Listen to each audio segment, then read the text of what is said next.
Elohim is stomping feet. He will stomp upon the hidden creeper.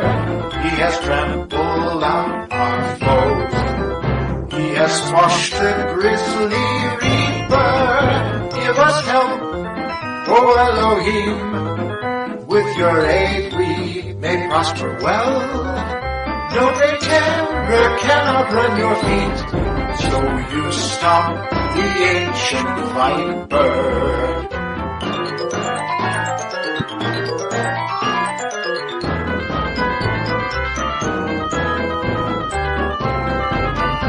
Elohim is stomping.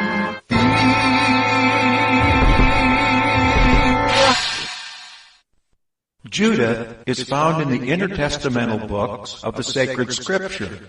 Holofernes, general-in-chief of the Assyrian army, received the intelligence that the Israelites were preparing for war, that they had closed the mountain passes, fortified all the high peaks, and laid obstructions in the plains.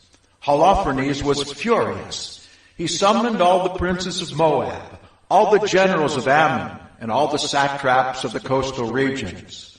Men of Canaan, tell me, what people is this that occupies the hill country?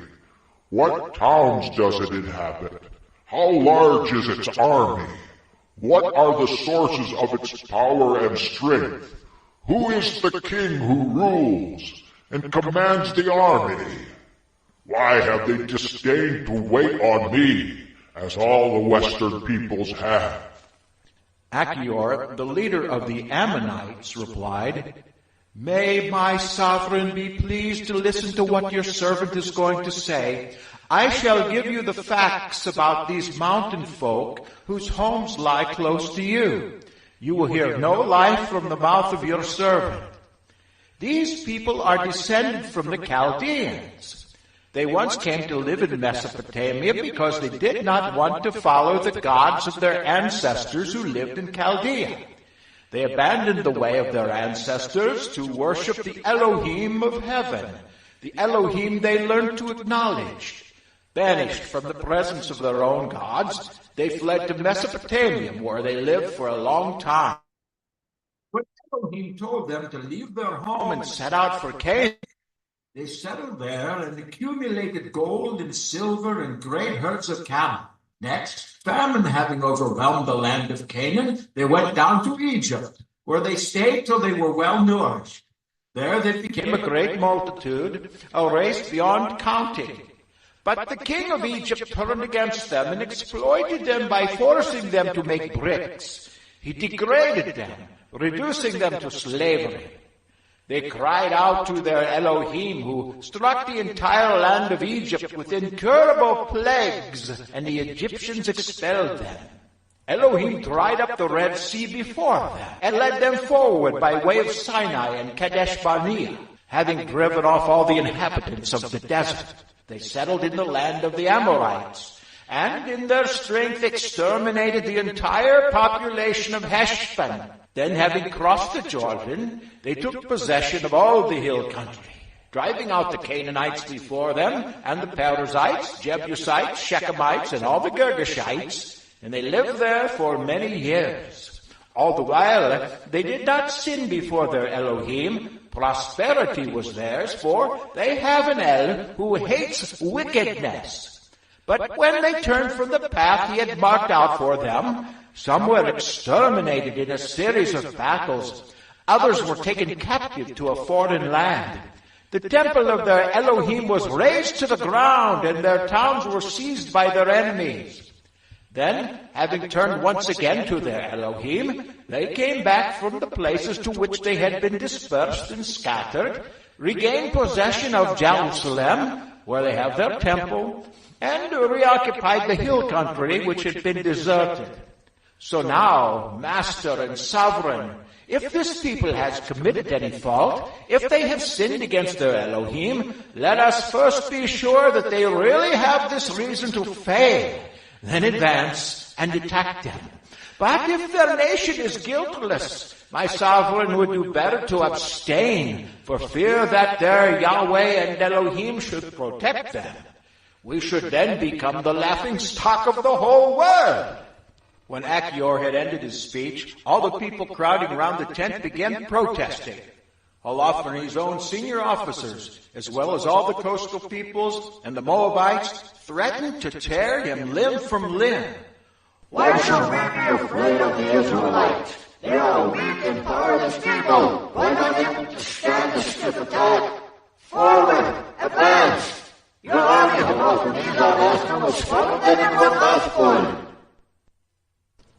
When the uproar of those crowding around the council had subsided, Holofernes, general-in-chief of the Assyrian army, reprimanded Achior in front of the whole crowd of foreigners and Ammonites. Achior, who do you think you are, you and the Ephraimite mercenaries, playing the prophet like this with us today and trying... Uzziah, son of Micah of the tribe of Simeon, Shabris, son of Gothaniel, and Sharmis, son of Melchiel. These summoned all the elders of the town. The young men and the women also hurried to the assembly. Achior was made to stand with all the people surrounding him, and Uzziah questioned him about what had happened. He answered by telling them what had been said at Holofernes' council and what he himself had said in the presence of the Assyrian leaders, and how Holofernes had bragged of what he would do to the house of Israel. At this the people fell down to the ground, and they worshipped Elohim. Yahweh, Elohim of heaven, take notice of their arrogance and have pity on the humiliation of our race. Look kindly today on those who are consecrated to you. They then spoke reassuringly to Achior and praised him warmly. After the assembly, Uzziah took him home and gave a banquet for the elders. All that night they called on the Elohim of Israel for help. The following day, Holofernes issued orders to his whole army and to the whole host of auxiliaries who had joined him to break camp and march on Bethulia, to occupy the mountain passes and so open the campaign against the Israelites. The troops broke camp that same day. The actual fighting force numbered 120,000 infantry and 12,000 cavalry, not to mention the baggage train and the vast number of men on foot concerned with that. They penetrated the valley in the neighborhood of Bethulia, near the spring, and deployed on a wide front from Dothan to Baalbaim, and in depth from Bethulia to Siamon, which faces Esdraelon. And when the Israelites saw this horde, they were all appalled and said to each other, "Now they will lick the whole country clean. Not even the loftiest peaks, the gorges of the hills will stand the weight of them." Each man snatched up his arms. They lit beacons on their towers and spent the whole night on watch. On the second day, Holofernes deployed his entire cavalry in the sight of the Israelites in Bethulia. He reconnoitered the slopes leading up to the town, located the water points, seized them, and posted pickets over them and returned to the main body. The chieftains of the sons of Esau, all the leaders of the Moabites, and the generals of the coastal district then came to him and said, "If our master will be pleased to listen to us, his forces will not sustain a single wound. These Israelites do not rely so much on their spears as on the height of the mountains where they live, and admittedly it's not at all easy to scale these heights as theirs.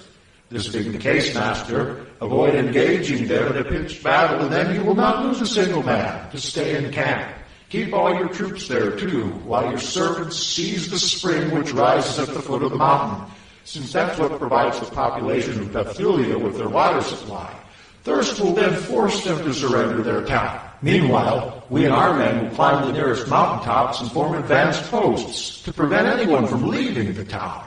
Hunger will waste them with their wives and children, and before the sword can reach them, they will already be lying in the streets outside their houses, and you will make them pay dearly for their defiance and their refusal to meet you peaceably." Their words pleased Holofernes as well as all his officers, and he decided to do just as they suggested. Accordingly, a troop of Moabites moved forward with a further 5,000 Assyrians. They penetrated the valley and seized the Israelites' water points and springs. Meanwhile, the Edomites and Ammonites went and took up posts in the highland opposite Dothan, sending some of their men to the southeast opposite Egerbel, near Koas on the Wadi Machmur. The rest of the Assyrian army took up positions in the plain, covering every inch of the ground. Their tents and equipment made an immense encampment, so vast were their numbers. The Israelites called on Yahweh, their Elohim, dispirited because the enemy had surrounded them and cut all line of retreat. For 34 days the Assyrian army, infantry, chariots, cavalrymen, had them surrounded.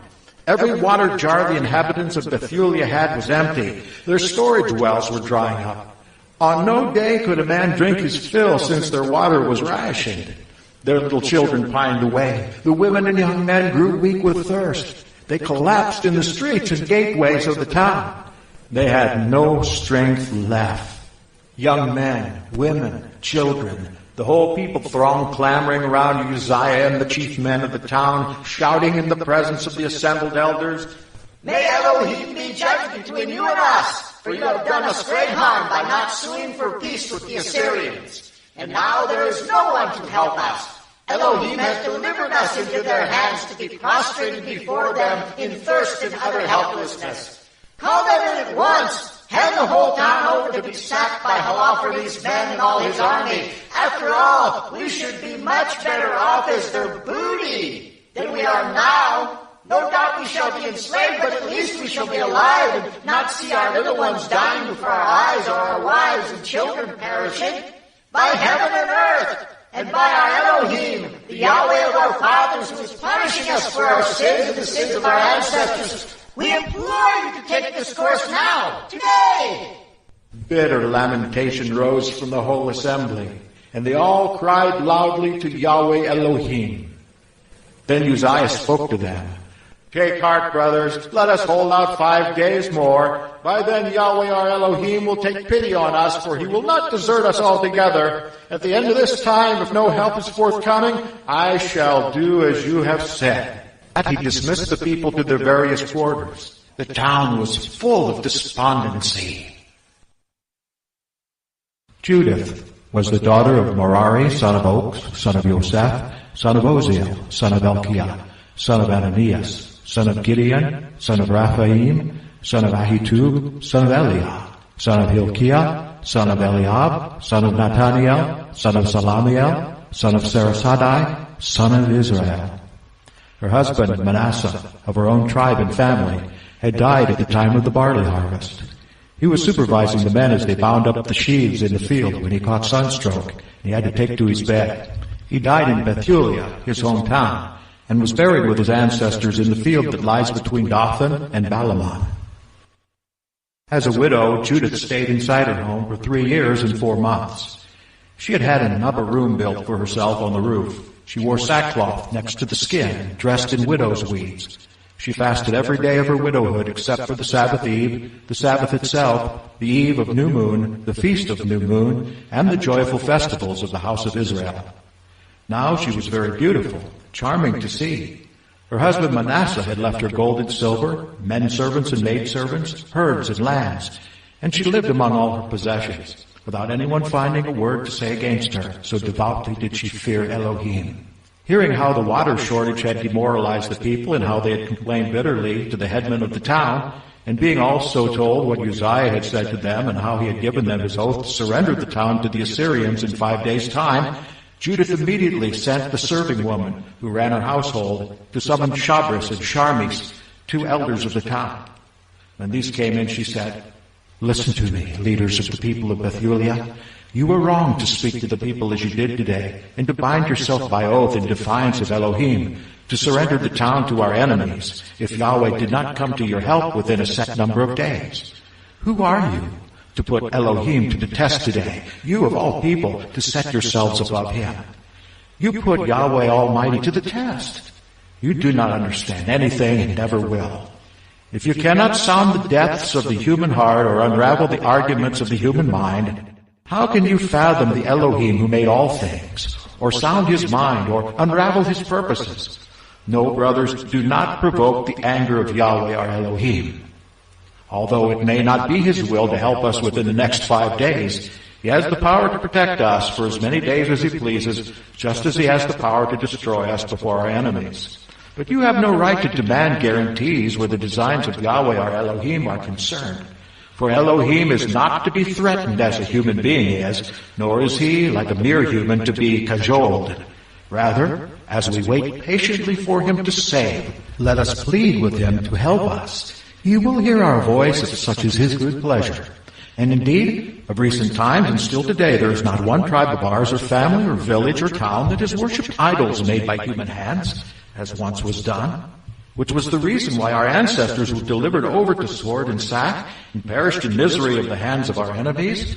We, for our part, acknowledge no other Elohim but him. And so we may hope he will not look on us disdainfully or desert our nation. If indeed they capture us, as you expect, then all Judea will be captured too, and our set-apart places plundered, and we shall answer with our blood for their profanation. The slaughter of our brothers, the captivity of our country, the unpeopling of our heritage will recoil on our own heads among the nations whose slaves we have become, and our new masters will look down on us as an outrage and a disgrace, for our surrender will not reinstate us in their favor. No, Yahweh our Elohim will make it a thing to be ashamed of. So now, brothers, let us set an example to our brothers, since their lives depend upon us, and the sanctuary, temple and altar, rests on us.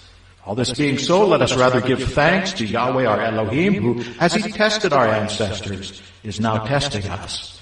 Remember how we treated Abram, all the ordeals of Yitzhak, all that happened to Yaakov in the Syrian Mesopotamia, while we kept the sheep of Laban, his mother's brother. For as these ordeals were intended by him to search their hearts, so now this is not vengeance that Elohim is exacting on us, but a warning inflicted by Yahweh on those who are near his heart. Uzziah replied, "Everything you have just said comes from an honest heart, and no one will contradict a word of it. Not that today is the first time your wisdom has been displayed. From your earliest years all the people have known how shrewd you are and how sound of heart, but parched with thirst the people forced us to act as we promised them and bind ourselves by an inviolable oath. You are a devout woman. Pray to Yahweh then to send us a downpour to fill our storage wells, so that our faintness may pass." Judith replied, "Listen to me. I intend to do something, the memory of which will be handed down to the children of our race from age to age. Tonight, you must be at the gate of the town. I shall make my way out with my attendant. Before the time fixed by you for surrendering the town to our enemies, Yahweh will make use of me to rescue Israel. You must not ask what I intend to do. I shall not tell you until I have done it." Uzziah and the chief men said, "Go in peace. May Yahweh show you a way to take revenge on our enemies." And leaving the upper room, they went back to their posts. Judith threw herself face to the ground, scattered ashes on her head, undressed as far as the sackcloth she was wearing, and cried loudly to Yahweh. At the same time in Yerushalayim, the evening incense was being offered in the temple of Elohim. Judith said, "Yahweh, Elohim of my ancestor Shimeon, you armed him with a sword to take vengeance on the foreigners who had undone a virgin's belt to her shame, laid bare her thigh to her confusion, violated her womb to her dishonor, since, though you said, 'This must not be,' they did it. For this you handed their leaders over to slaughter, and their bed defiled by their treachery was itself betrayed in blood. You struck the slaves with the chieftains, and the chieftains with their retainers. You left their wives to be carried off, their daughters to be taken captive, and their spoils to be shared out among the sons you loved, who had been so zealous for you, had loathed the stain put on their blood, and called on you for help. O Elohim, my Elohim, now hear this widow too.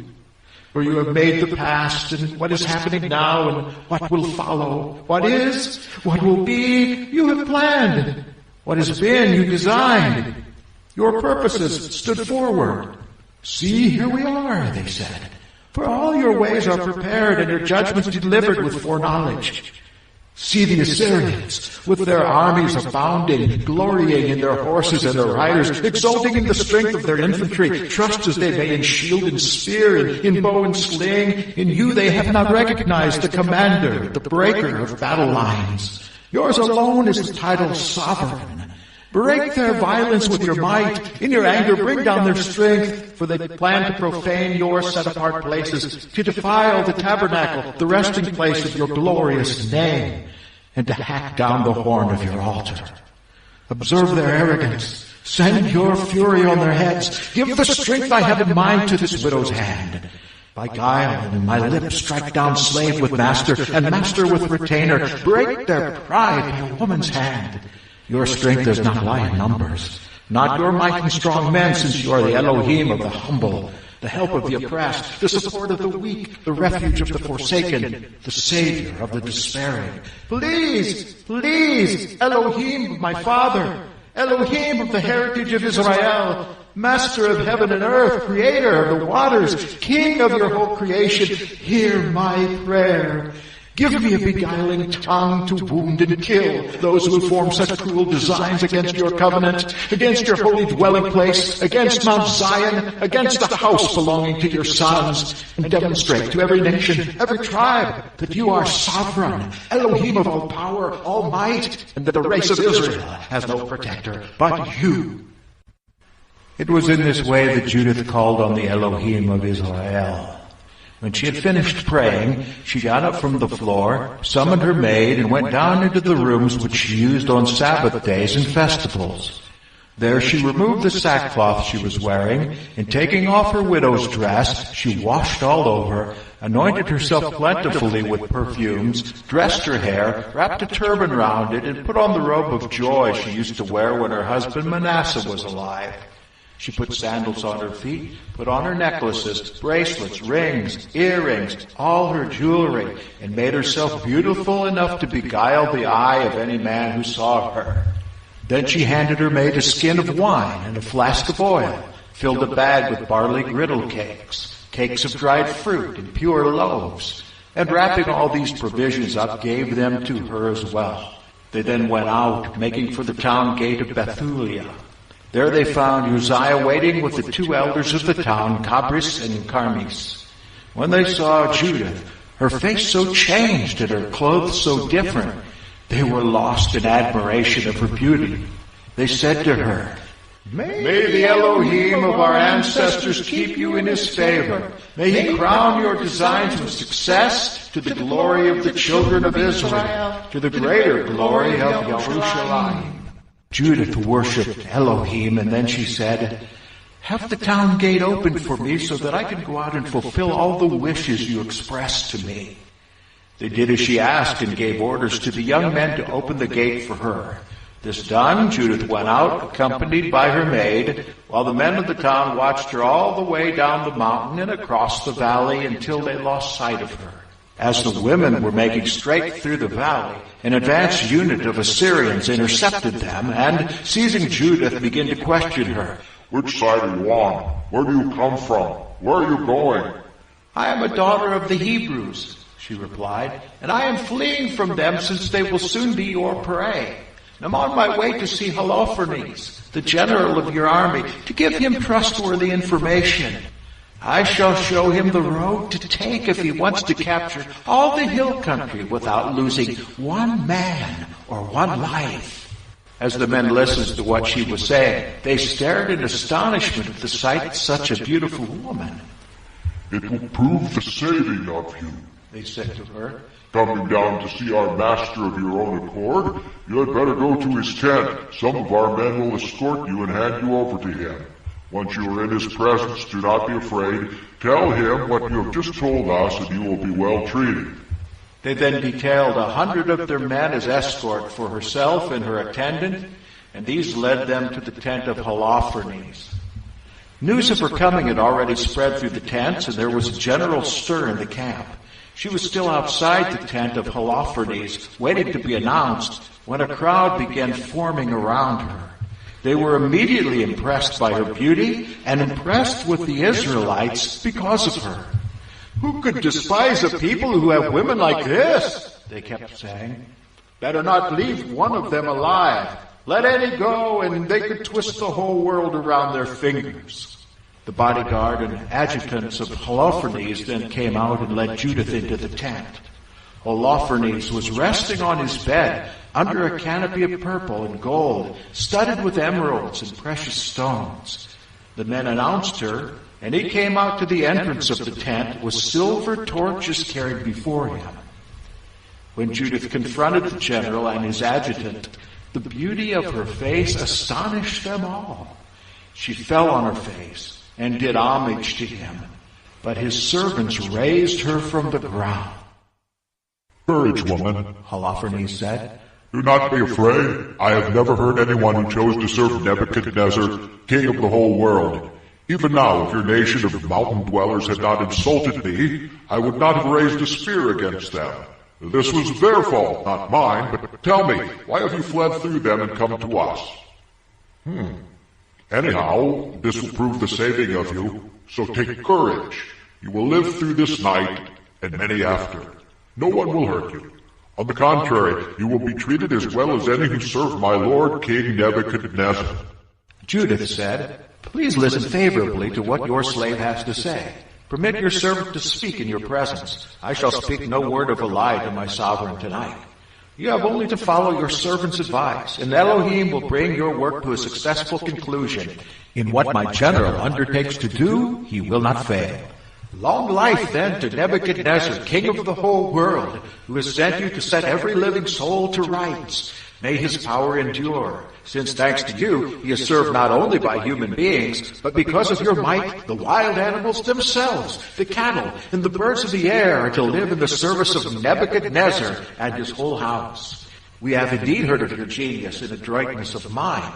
It is known everywhere in the world that throughout the empire you have no rival for ability, wealth of experience, and brilliance in waging war. We have also heard what Achior said in his speech to your council. The men of Bethulia haven't spared him. He has told them everything that he said to you. Now, master and sovereign, do not disregard what he said. Keep it in your mind, since it is true. Our nation will not be punished. The sword will indeed have no power over them, unless they sin against their Elohim. But as it is, my sovereign need expect no repulse or setback, since death is about to fall on their heads, for sin has gained a hold over them, provoking the anger of their Elohim each time that they commit it.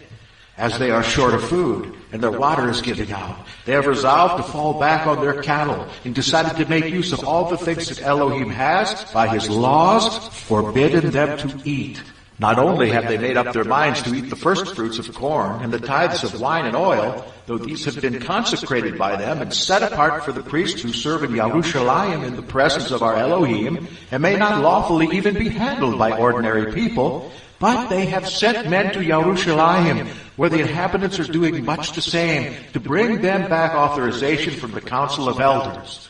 Now, this will be the outcome. When the permission arrives and they act on it, that very day they will be delivered over to you for destruction. Now when I, your servant, came to hear all this, I fled from them. Elohim has sent me to do things with you at which the world will be astonished when it hears. Your servant is a devout woman. She honors the Elohim of heaven day and night. And I therefore propose, my sovereign, to stay with you. I shall go out every night into the valley and pray to Elohim to let me know when they have committed their sin. I shall then come and tell you, so that you can march out with your whole army, and none of them will be able to resist you.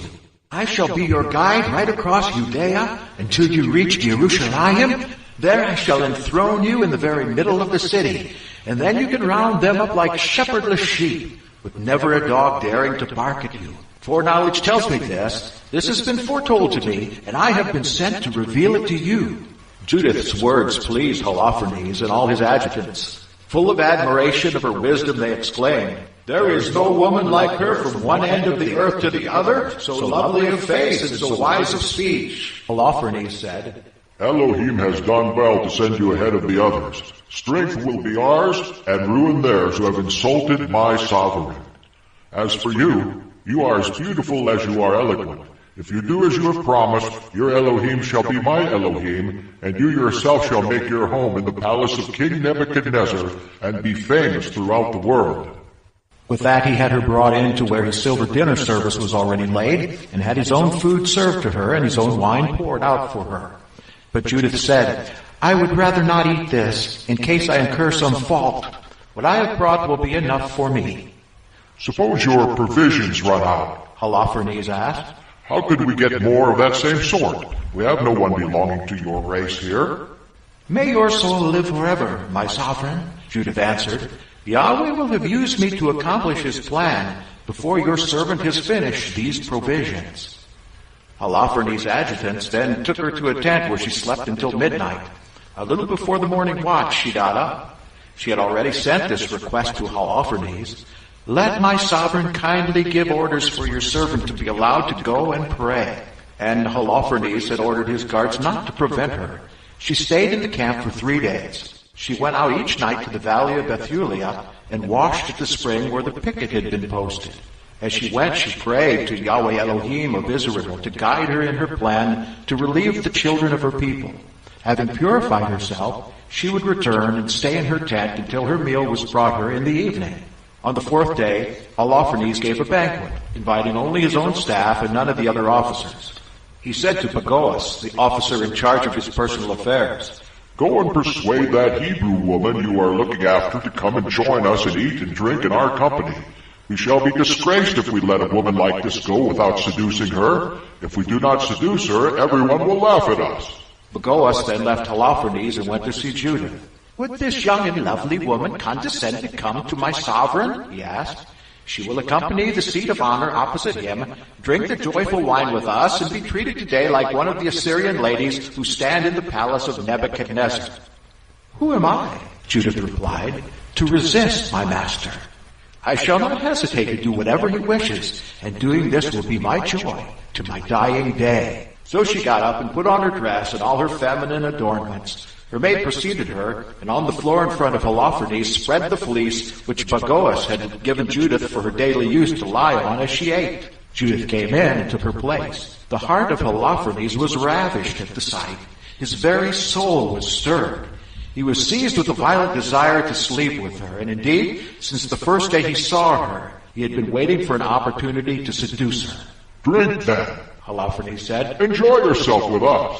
"I am delighted to do so, my master, for since my birth I have never felt my life more worthwhile than today." She took what her maid had prepared and ate and drank facing him. Holofernes was so enchanted with her that he drank far more wine than he had drunk on any other day in his entire life. It grew late, and his staff hurried away. Bagoas closed the tent from the outside, having shown out those who still lingered in his majesty's presence. They went to their beds wearied with too much drinking. And Judith was left alone in the tent with Holofernes, who had collapsed wine-sodden on his bed. Judith then told her maid to stay just outside the bedroom and wait for her to come out, as she did every morning. She had let it be understood she would be going out to her prayers, and had also spoken of her intention to Bagoas. But now everyone had left Holofernes, and no one, either important or unimportant, was left in the bedroom. Standing beside the bed, Judith murmured to herself, "Yahweh, Elohim, to whom all strength belongs, prosper what my hands are now to do for the greater glory of Yerushalayim.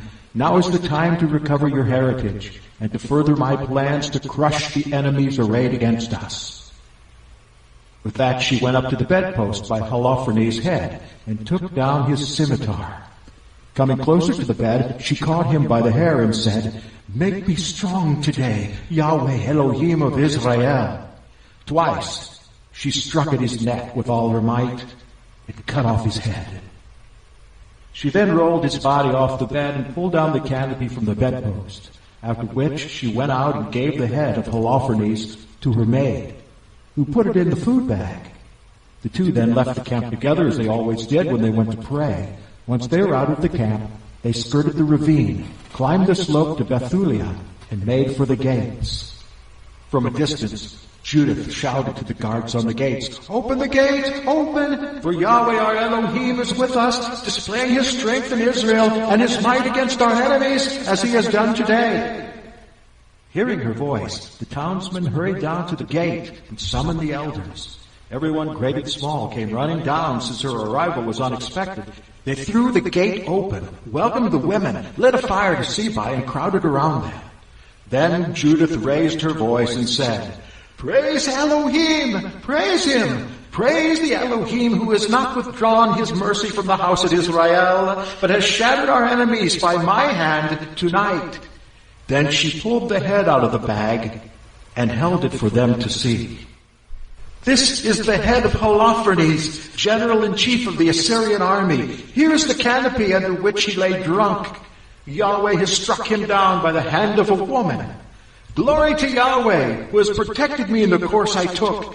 My face seduced him, only to his own undoing. He committed no sin with me to shame me or disgrace me. Overcome with emotion, the people all prostrated themselves and worshipped Elohim, exclaiming with one voice, Blessings on you, our Elohim, for confounding your people's enemies today. Uzziah then said to Judith, May you be blessed, my daughter, by El Elyon, beyond all women on earth. And blessed be Yahweh Elohim, creator of heaven and earth, who guided you to cut off the head of the leader of our enemies. The trust which you have shown will not pass from human hearts as they commemorate the power of Elohim forevermore. El grant that you may be always held in honor and rewarded with blessings, since you did not consider your own life when our nation was brought to its knees, but warded off our ruin, walking in the right path before our Elohim. And the people all said, Amen. Amen. Judith said, Listen to me, brothers. Take this head and hang it on your battlements. When morning comes and the sun is up, let every man take his arms, and every able-bodied man leave the town. Appoint a leader for them, as if you meant to march down to the plain against the Assyrian advanced post. But you must not do this. The Assyrians will gather up their equipment, make for their camp, and then wake up their commanders. They in turn will rush to the tents of Holofernes and not be able to find him. They will then be seized with panic and flee at your advance. All you and the others who live in this territory of Israel will have to do is to give chase and slaughter them as they retreat. But before you do this, call me Achior the Ammonite, for him to see and identify the man who held the house of Israel in contempt, the man who sent him to us as someone already doomed to die. So they had Achior brought from Uzziah's house. No sooner had he arrived and seen the head of Holofernes held by a member of the people's assembly than he fell on his face in a faint. They lifted him up. He then threw himself at Judith's feet and, prostrate before her, exclaimed, May you be blessed in all the tents of Judah and in every nation. Those who hear your name will be seized with dread. Now tell me everything that you have done in these past few days. And surrounded by the people, Judith told him everything she had done from the day she left Bethulia to the moment that she was speaking. When she came to the end, the people cheered at the top of their voices until the town echoed. Achior, recognizing all that Elohim of Israel had done, believed ardently in him, and accepting circumcision, was permanently incorporated into the house of Israel. At daybreak, they hung the head of Holofernes on the ramparts. Every man took his arms, and they all went out in groups to the slopes of the mountain. Seeing this, the Assyrians sent word to their leaders, who in turn reported to the generals, the captains of thousands, and all the other officers. And these in their turn reported to the tents of Holofernes. Rouse our masters, they said to his major domo. These slaves have dared to march down on us to attack and to be wiped out to a man. Bagoas went inside and struck the curtain dividing the tent, thinking that Holofernes was sleeping with Judith. But as no one seemed to hear, he drew the curtain and went into the bedroom to find him thrown down dead on the threshold with his head cut off. He gave a loud shout, wept, sobbed, shrieked, and he rent his clothes, and then went into the tent which Judith had occupied and could not find her either. Then, rushing out to the men, he shouted, The slaves have rebelled! The slaves have rebelled! A single Hebrew woman has brought shame on the house of Nebuchadnezzar! Holofernes is lying dead on the ground without his head! When they heard this, the leaders of the Assyrian army tore their tunics in consternation, and the camp rang with their wild cries and their shoutings. When the men who were still in their tents heard the news, they were appalled. Panic-stricken and trembling, no two of them could keep together. The rout was complete. With one accord, they fled along every track across the plain or through the mountains. The men who had been bivouacking in the mountains round Bethulia were fleeing too. Then all the Israelite warriors charged down on them. Uzziah sent messengers to Bethel-Masphaim, Bebe, Hobah, Kola, throughout the whole territory of Israel, to inform them of what had happened and to urge them all to hurl themselves on the enemy and annihilate them. As soon as the Israelites heard the news, they fell on them as one man and massacred them all the way to Kobah. The men of Jerusalem and the entire mountain country also rallied to them, once they had been informed of the events in the enemy camp. Then the men of Gilead and Galilee attacked them on the flank and struck at them fiercely, till they neared Damascus and its territory. Then all the inhabitants of Bethulia fell on the Assyrian camp and looted it to their great profit. The Israelites returning from the slaughter seized what was left. The hamlets and villages of the mountain country and the plain also captured a great deal of booty, since there were vast stores in it. Joachim, the high priest, and the entire council of elders of Israel, who were in Jerusalem, came to gaze on the benefits that Yahweh had lavished on Israel, and to see Judith and congratulate her. On coming to her house, they blessed her with one accord, saying, "You are the glory of Jerusalem. You are the great pride of Israel. You are the highest honor of our race. By doing all this with your hand, you have deserved well of Israel, and Elohim has approved what you have done. May you be blessed by Yahweh Almighty in all the days to come." And the people all said, "Amen." The people looted the camp for 30 days. They gave Judith the tent of Holofernes, all his silver plate, his divans, his drinking bowls, and all his furniture. She took this, loaded her mule, harnessed her carts, and heaped the things into them. All the women of Israel, hurrying to see her, formed choirs and dancers in her honor. Judith took wands of vine leaves in her hand and distributed them to the women who accompanied her. She and her companions put on wreaths of olive. Then she took her place at the head of the procession and led the women as they danced. All the men of Israel, armed and garlanded, followed them, singing hymns. With all Israel around her, Judith broke into this song of thanksgiving, and the whole people sang this hymn.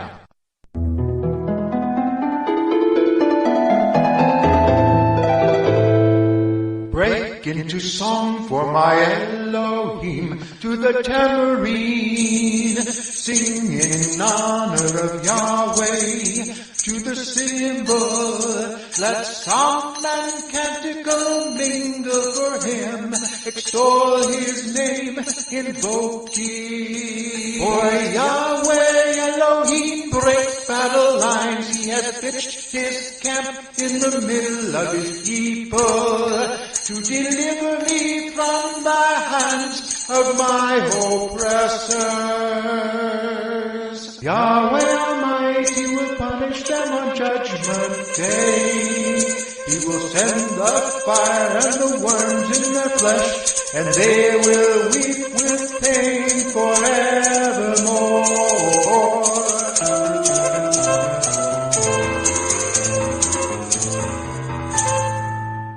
When they reached Jerusalem, they fell on their faces before Elohim, and once the people had been purified, they presented their burnt offerings, voluntary offerings, and gifts. All Holofernes' property given her by the people, and the canopy she herself had stripped from his bed, Judith vowed to Elohim as a dedicated offering. For 3 months the people gave themselves up to rejoicings in front of the temple in Jerusalem, where Judith stayed with them. Now when this was over, everyone returned home. Judith went back to Bethulia and lived on her property, and as long as she lived, she enjoyed a great reputation throughout the country. She had many suitors, but all her days, from the time her husband Manasseh died and was gathered to his people, she never gave herself to another man.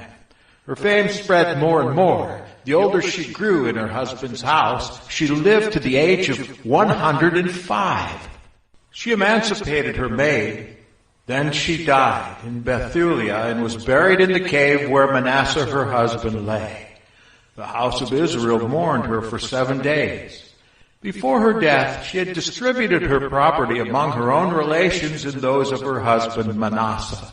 Never again during the lifetime of Judith, nor indeed for a long time after her death, did anyone trouble the Israelites. Amen. Only you can offer help for the enemy's oppression. All the help of men's for naught. Through our hardships, who can succor? Not one man can really help us out, for his world is full of rancor.